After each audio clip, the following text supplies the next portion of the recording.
सादर केलं त्याबाबत काय सांगाल? सर्वप्रथम मी आपल्या सर्वांना मनापासून नमस्कार करतो। आज या ठिकाणी नवी मुंबई महानगरपालिका 2026-27 चा अर्थसंकल्प आज या ठिकाणी सभागृहामध्ये मांडत असताना त्या महाराष्ट्राचे आराध्य दैवत राजा शिवछत्रपती शिवाजी महाराज, धर्मवीर छत्रपती संभाजी महाराज, भारतीय घटनेचे शिल्पकार डॉक्टर बाबासाहेब आंबेडकर, क्रांतिज्योती सावित्रीबाई फुले, क्रांतिसूर्य महात्मा ज्योतिबा फुले, राजश्री शाहू महाराज, राजमाता जिजाऊ या महान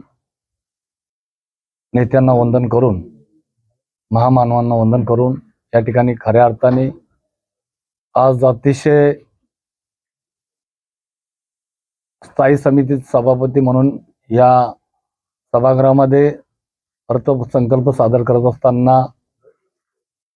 या देशाचे लाडके प्रधानमंत्री आदरणीय नरेंद्रभाई मोदी साहेब, त्याचबरोबर या ठिकाणी या राज्याचे आपल्या सर्वांचे लाडके मुख्यमंत्री अभ्यासू नेतृत्व देवाभाऊ देवेंद्र फडणवीस साहेब, देवाभाऊ, त्याचबरोबर या ठिकाणी या राज्याचे वनमंत्री, पालघर जिल्ह्याचे पालकमंत्री, ठाणे जिल्ह्याचे संपर्क मंत्री आणि या नवी मुंबईला घडवणारे, नवी मुंबईला दिशा देणारे, सर्वसामान्यांना न्याय देणारे, ही नवी मुंबई स्थापन झाल्यापासून ज्या जनतेने ज्या नागरिकांनी अत्यंत विश्वासाने एक हाती सत्ता देण्याचं काम केलं, असे आमचे या नवी मुंबईचे शिल्पकार लोकनेते आदरणीय गणेशजी नाईक साहेब, या नवी मुंबई शहरामध्ये ठाण्याचे माजी खासदार डॉक्टर संजीवजी नाईक साहेब, त्याचबरोबर ऐरोली विधानसभा मतदारसंघाचे युवा माजी आमदार, प्रथम आमदार आदरणीय संदीपजी नाईक साहेब, त्याचबरोबर या ठिकाणी या सभागृहाचे सभागृह नेते माजी महापौर आदरणीय सागरजी नाईक साहेब यांच्या सहकार्याने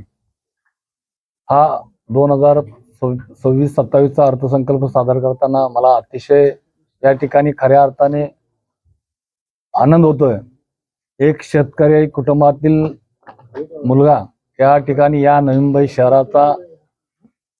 लोकहिताचा आणि लोकाभिमुख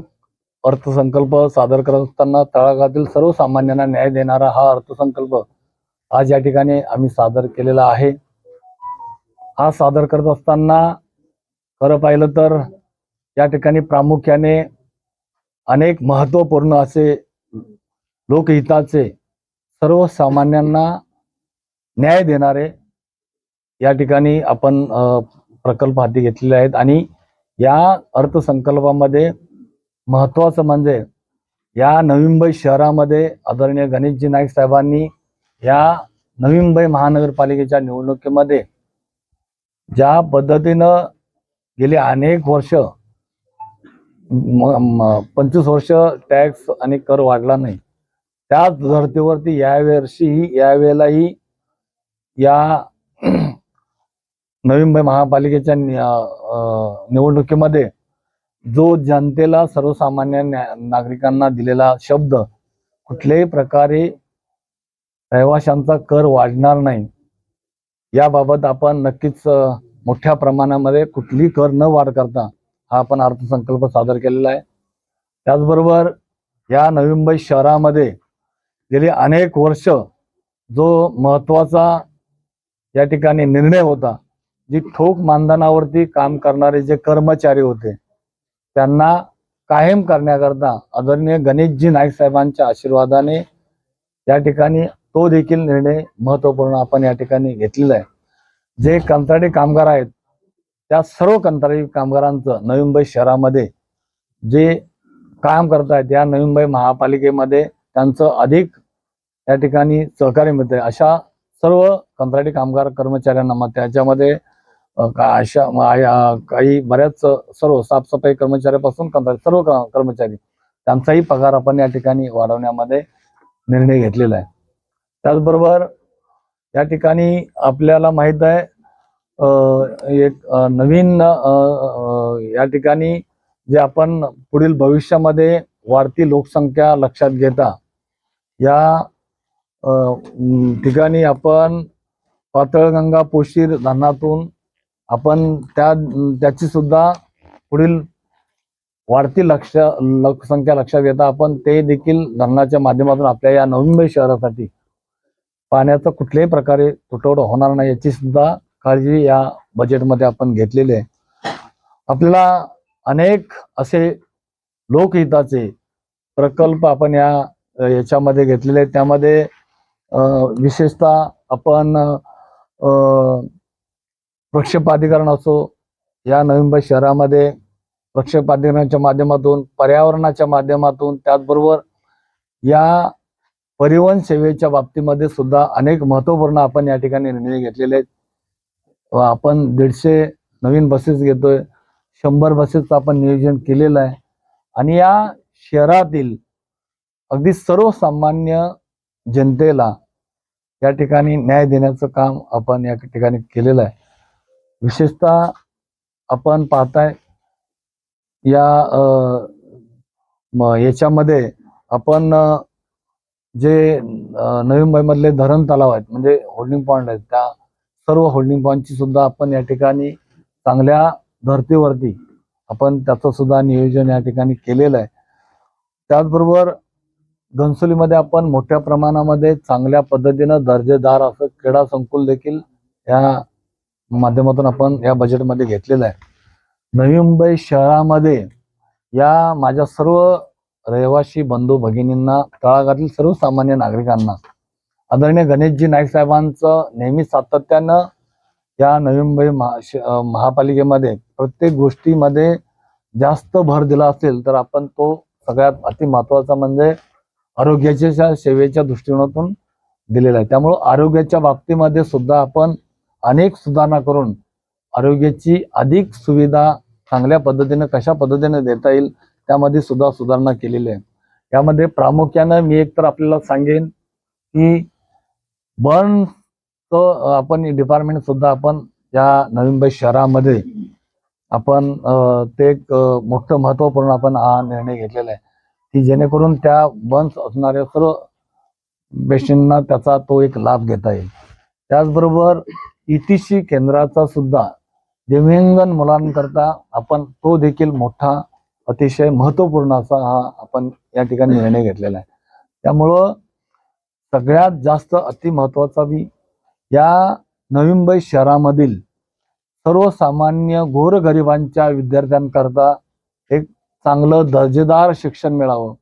प्रत्येक मुलाच्या आई वडिलांची अपेक्षा पूर्ण करण्याकरता सर्व महापालिकेच्या माध्यमातून जेवढं जास्तीत जास्त त्या शिक्षणाच्या बाबतीमध्ये सुद्धा आपण भर देऊन त्या ठिकाणी सर्व त्या बजेटमध्ये आपण तरतूद केलेले. अशा अनेक त्यामध्ये पार्किंगची व्यवस्था आपण या ठिकाणी आपल्याला माहित आहे की पार्किंगच्या व्यवस्थेबाबद्दल बरीच मोठी समस्या या ठिकाणी निर्माण होत असते. म्हणून आपण पार्किंगच्या व्यवस्थेमध्ये सुद्धा आपण या ठिकाणी मोठ्या प्रमाणावरती सुधारणा व्यवस्था करणार आहे. आपल्याला माहित आहे की या शहरामध्ये शहराच्या बाजूलाच जवळच असणारं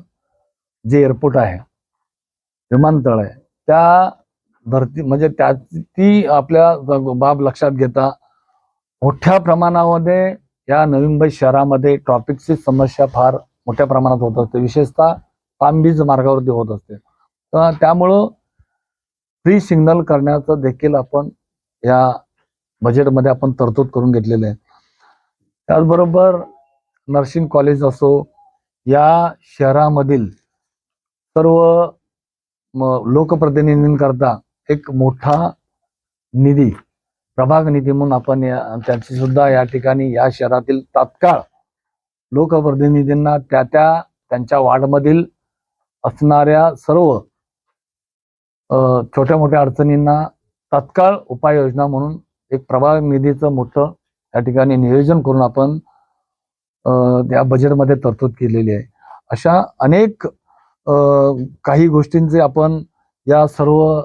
नवी मुंबई शहराकरता मोठ्या प्रमाणावरती प्रत्येक गोष्टीचा ज्येष्ठांकरता विरंगुळा केंद्राच्या सुधारणेच्या बाबतीमध्ये आपण तो देखील मोठा महत्वपूर्ण निर्णय घेतलेला आहे. माझ्या या नवी मुंबईतील सर्व माता भगिनींकरता ज्या पद्धतीनं योजनांच्या माध्यमातून चांगल्या पद्धतीनं लाभ घेता येतो आणि लाभ देता येतो, त्या सर्व गोष्टीमध्ये त्यांची अधिक भर करून माझ्या सर्व नवी मुंबईतील माता भगिनींकरता सुद्धा आपण योजनेच्या माध्यमातून आपण केलेले आहे. त्याचबरोबर लखपती दीदी योजना, या लखपती दीदी योजनेमध्ये सुद्धा आपण अनेक उद्योग त्यामध्ये व्यवसाय निर्मिती करून त्या प्रत्येक